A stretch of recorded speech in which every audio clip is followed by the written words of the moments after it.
Now, the Israel-Hamas war is sparking protests across the globe. In a surprising turn of events, Harvard University alumni find themselves involved in a raging controversy sparked by a pro-Palestinian statement that was issued by the students. The Harvard community is now at the center of a passionate discourse highlighting the deep-seated complexities of the ongoing war. Prominent Harvard University alumni have denounced the pro-Palestinian sentiment, and according to Harvard-Palestine solidarity groups, the Israeli regime is solely responsible for the violence. The group went on to say, today's event did not occur in a vacuum. For the last 2 decades, millions of Palestinians in Gaza have been forced to live in an open-air prison. But the letter has not gone well with the alumni. Many who are in big positions have lashed out at the students.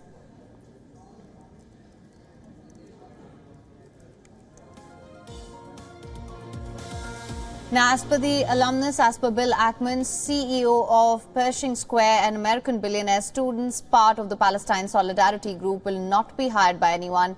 Ex-Harvard President Larry Summers has said, quote-unquote, "I'm sickened by students' morally unconscionable statement on the war in Israel." Harvard is the most influential university in U.S. politics. It has produced 8 former presidents and 4 of the 9 current Supreme Court justices.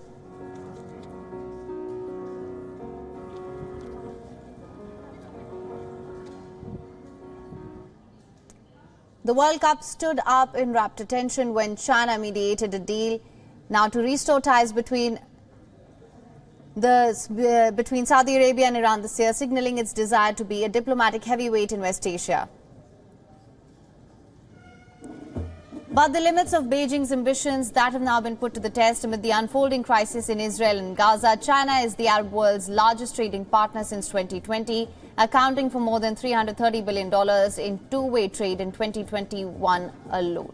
It has been the region's largest energy importer since 1993, importing more than 70% of oil and 40% of its natural gas, with Saudi Arabia alone accounting for 20% of the total. China used this to its advantage, making West Asia an important destination for its Belt and Road Initiative. In 2022, West Asian countries expanded their cooperation with China and received about 23% of Chinese BRI engagement. More than 200 large infrastructure and energy projects have been completed as well. Now, in pursuit of a peaceful West Asia to further its interests, especially oil imports, China began embarking carefully balanced its non-interference policy to efforts of mediation in regional conflicts.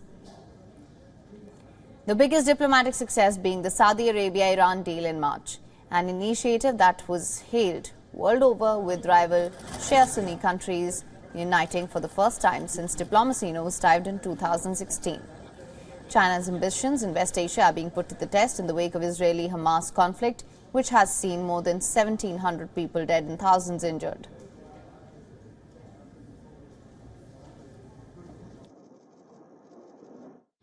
解决巴以冲突循环往复的出路在于恢复和谈，落实两国方案，推动巴勒斯坦问题早日通过政治方式实现全面妥善解决，使各方的合理关切得到保障。中方将继续同国际社会一道，为此做出不懈努力。" Reacting to China's response, visiting U.S. Senate Majority Leader Chuck Schumer told China's Foreign Minister Wang Yi in Beijing that he was very disappointed by the Foreign Ministry's statement, as China tries to play a balancing act as the Israel-Hamas war rages on, its litmus test for the dragon and its relations with West Asian countries. WION is now available in your country. Download the app now. Get all the news on the move.